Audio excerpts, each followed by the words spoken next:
Hi there guys, in this video I'm gonna show you how to use Twitter drafts. First guys, go and open your Twitter application.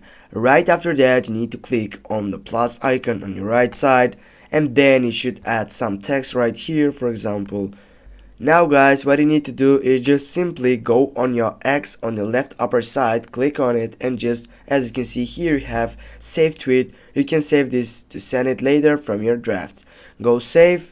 Now guys, if we go and refresh it, and now you wanna use this Twitter draft, just go simply again on your right upper side by clicking on these dots.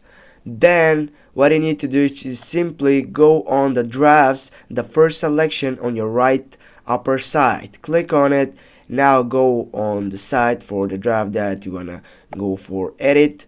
Now as you can see here, it is the draft. What you need to do is simply go on tweet, and now guys, the tweet has been sent. Thanks guys for watching. Don't forget to hit that like and share the video, and if you have some problems, please comment down below in the section. See you soon guys, have a nice day.